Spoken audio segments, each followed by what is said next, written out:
안녕하세요. 제가 어릴 때 우리 부모님은 항상 화목한 가정이었습니다. 저는 집안의 외동아들로 태어나 나름대로 똘똘하다는 이야기를 많이 들어서 초등학교 때는 학생회장을, 중학교 때는 전교 1등까지 하며 집안의 기대와 사랑을 독차지했습니다. 하지만 그러한 행복도 잠시였을까요? 학원을 마치고 아버지를 만나 집에 돌아오던 도중 술에 취한 운전자가 차를 몰고 저를 향해 돌진하였는데 저는 굳어버리고 말았고 아버지가 저를 밀쳐내다가 발을 다쳐서 제대로 못 쓰게 되셨습니다. 저희 아버지 취미가 절인 3종 경기였습니다. 그토록 건강하고 활발하셨던 아버지는 그날부로 한쪽 발을 제대로 못 쓰게 되셨고 제가 알기로는 허리와 하반신까지 장애가 생긴 걸로 알려져 있습니다. 거기다 엎친 데 덮친 격으로 사고를 낸 운전자가 홀로 사는 가난한 사람이다 보니 아버지 사고에 대한 보상금을 전혀 받을 수 없었고 운전자는 그대로 감옥에 들어갔습니다. 그렇게 집안의 가장이던 아버지가 일을 못하기 시작하자 집은 점점 빚의 수령에 빠져들었고 아버지는 그런 와중에도 어쩔 수 없이 뭐라도 하겠다며 일을 하러 다니셨습니다. 장애인이 되고 나서 다니던 회사를 그만두고 아버지는 수액을 맞아가면서 일하시던 아버지를 보고 엄마의 히스테리가 점점 심해지더니 결국 엄마도 쪼들려가는 가정 사정 때문에 밖으로 나가 돈을 벌기 시작했습니다.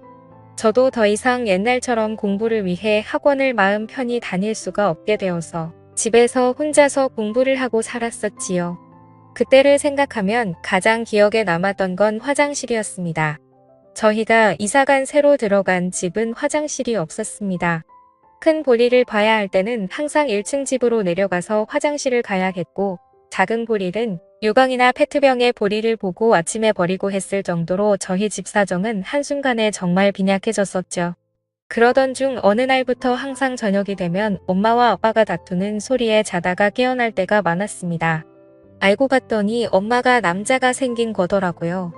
아빠의 하반신 장애로 인해 부부관계가 불가능하자 외로워서 그랬다는 이유로 바람을 피웠고 엄마는 이제 가난도 지긋지긋해서 못 버티겠다면서 저희를 버리고 집을 나갔습니다. 아직도 또렷하게 기억하는 것은 저희 아버지가 바람을 피우고도 뻔뻔하게 나가는 엄마를 부여잡고 저를 데려가라고 부탁했습니다. 적어도 장애인인 자기보다 더 잘 키울 수 있지 않겠냐는 말에 저를 한번 쓱 쳐다보더니 만나는 남자가 애 딸린 거 싫어한다면서 뿌려치고 나가던 그 모습이 어제 일처럼 생생합니다. 아빠는 울면서 저에게 말했습니다. 아들아, 이 모든 일이 이 아빠가 부족해서 생긴 일이라고요. 저도 정말 너무 힘들었습니다. 아버지 사고 난 날 제가 바보처럼 가만히 서 있지만 않았더라면 이런 일이 애초에 생기지 않았을 텐데라는 생각이 들었죠. 저 때문에 이 화목했던 가정이 모두 파괴되고 엄마마저 저를 버리게 만든 거라는 자책감에 빠졌었죠. 아버지는 그럼에도 불구하고 자포자기하지 않으시고 항상 저에게 좋은 말만을 하셨습니다. 누군가를 미워할 시간에 자기 자신을 탓하고 그걸로 발전해야 한다고, 남을 탓하고 제자리에 머물러 있으면 절대 사람이 발전할 수 없다던 아버지. 저보다 더 인생이 고달프시고 아버지를 보며 정말 독하게 공부를 했습니다. 학생의 신분이니 공부만큼 할 수 있는 게 없었습니다.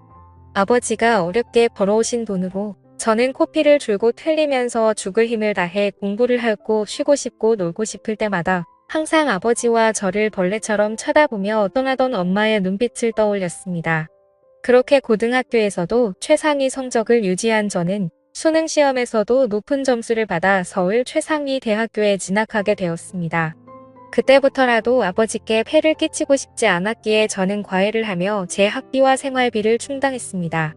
군대는 생계곤란 사유로 면제를 받게 되었고 그렇게 학교를 남들보다 일찍 졸업하여 기업에 입사하게 되었습니다. 제가 대학을 졸업하고 기업에 입사하던 날 저희 아버지는 이제 자기는 죽어도 여한이 없다며 펑펑 우시던 아버지를 제가 끌어안고는 무슨 말씀하시냐고, 그동안 아버지가 이 아들을 책임지고 이만큼 잘 키워주셨으니 이제 제가 아버지를 책임질 때라고 말씀드렸죠. 그때도 제 스스로 대학을 졸업하고 취직할 때까지 연애는 안 하겠다고 마음 먹었던지라 그 결심을 지켰습니다. 그렇게 기업에 입사 이후 저도 이제는 여자들에게 관심을 가지게 되었고 아버지도 이제 대기업에도 취직하고 했으니 여자들도 좀 만나고 결혼도 해서 손자라도 안겨달라며 웃으면서 말하시더군요. 그때부터는 저도 삶의 여유를 가지고 일을 하며 누군가를 만나기 시작했습니다. 정말 공부에 집중할 때도 제가 원하지 않아도 여성들이 다가와 호감을 표현했습니다. 제 입으로 말하기 쑥스럽지만 나름 인기가 있었던 것 같네요. 아무튼 이런 영향 때문인지 취직하고 나서 만났던 여자들은 저를 사랑한다 했지만 제 아버지의 존재를 알게 되면 거리를 두게 되고 그러다 몇 번의 헤어짐으로 이어지게 되자 아버지는 혼자서 자책을 하시며 저에게 자신 혼자 살아가면 된다며 우리 아들 앞길 막을 생각이 없다고 제발 이제 독립하라고 하더군요. 제가 사람인 이상 어떻게 그럴 수가 있겠습니까? 그렇게 시간은 금방 흘러 제 나이가 30이 넘어갈 무렵 나름대로 회사에서 인정도 받고 돈도 모으게 되어서 20평대의 아파트에 들어가게 되었고 생활이 안정이 좀 될 무렵 지금의 아내를 만나게 되었습니다. 아내는 회사 동료의 소개로 만나게 된 여자였습니다. 그저 그런 지방대학 출신인데 집에는 돈이 좀 있는 여자였죠. 저를 처음 만나던 날 캐딜락 차를 몰고 나온 게 아직도 기억이 나네요. 하는 일도 없지만 차는 외제차 비싼 차를 몰 정도로 부를 과시하던 그녀. 첫눈에 제가 자기 이상형이라며 만난 지 일주일 만에 적극적인 그녀의 대시에 사귀게 되었고 한 달째가 되어서는 결혼 이야기를 하더군요. 막 자기한테 장가오라면서 농담과 진담을 섞어서 했습니다. 제가 걸렸던 건 아내의 씀씀이었습니다. 있는 집 외동딸이라 그런지 제 기준에는 돈을 너무 함부로 쓰는 성향이 강했거든요. 그러면서 저에게 더욱 적극적으로 다가오는 그녀에게 저도 넘어가게 되었습니다. 아내 집에 처음으로 인사드리러 간 날 장모가 저를 곱지 않은 눈으로 쳐다보더군요. 자기 집이 어떤 집인데 하면서요. 하지만 아내가 외동딸이라 그런 건지 장인이든 장모든 꼼짝을 못하는 듯 했습니다. 결국 아내의 투정에 마지 못해 결혼을 허락하셨고 아내는 바로 저희 아버지 문제를 말하더군요. 남편 아버지께서 거동이 좀 불편하시긴 한데 그렇다고 혼자서 아예 못 움직이시지는 않으셔서 괜찮다고 말이죠.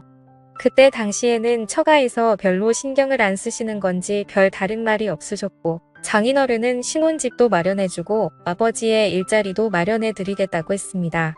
이후 아버지께도 조심스럽게 이야기를 드리니 이제 성인 아들이랑 사는 거 지겨웠다며 제발 나가라고 하시던 아버지. 못내 마음에 걸렸습니다만 아버지께서는 제가 계속해서 고집 부리면 못 찾는 곳으로 잠적하시겠다고 반협박식의 어조로 말씀하셨습니다. 이렇게 번개불에 콩 볶아 먹듯 아내를 만난 지 반년 만에 뭔가에 홀린 듯이 결혼을 하게 되었습니다.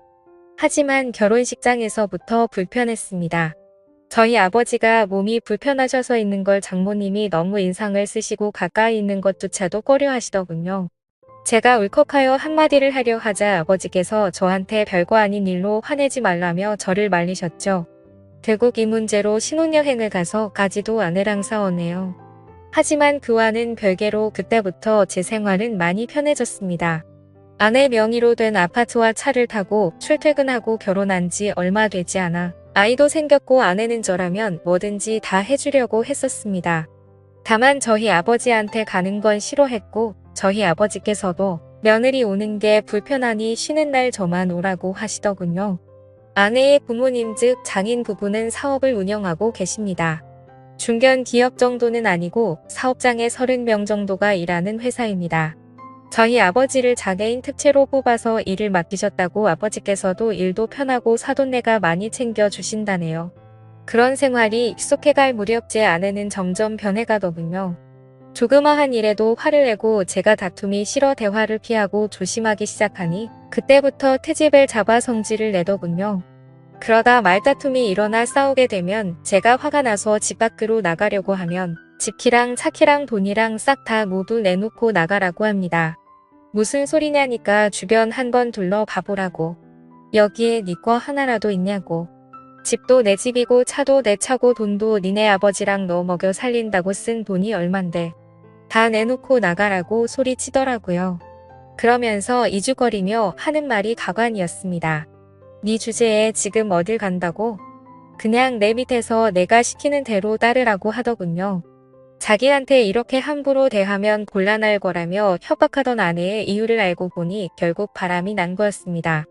자기 말에 쩔쩔매는 저에게 남성의 매력을 못 느끼고 바람을 폈던 거죠.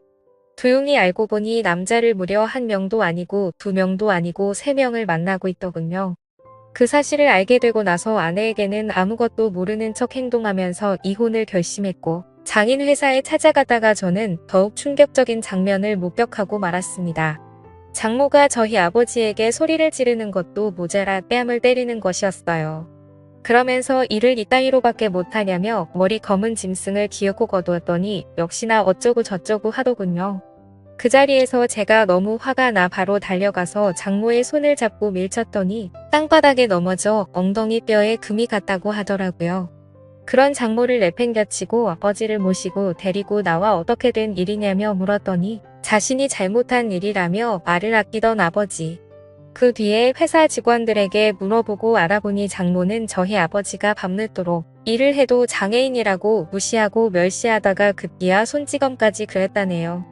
저는 아버지를 보며 울면서 왜 여태껏 저한테 말하지 않으셨냐고 했더니 자기로 인해 제 인생이 더 나빠지는 걸 원치 않으셨답니다. 그 말씀을 하시던 아버지 말에 저는 정말 너무나도 죄송스러웠습니다. 아버지는 혹시나 자신이 이런 일을 당한다고 알리면 제가 장모에게 대들 것 같았고 제 결혼 생활이 파탄이 날까봐 걱정해서 그런 말도 못하고 모든 게 그저 아들한테는 좋다고 하신 거였죠. 저는 그것도 모르고 아버지 생각한다고 참고 그 더러운 아내와의 결혼 생활을 견디고 살았으니 두 부자가 한 집안에 놀아난 거였습니다. 결국 분노에 찬 저는 이혼 소송과 아내의 3명의 남자들에게 상간남, 위자료 소송을 청구했고 장모를 장애인 학대죄로 고소했습니다. 그래서 지금은 저에게 합의금과 위자료를 받아 아버지와 둘이서 살게 되었네요.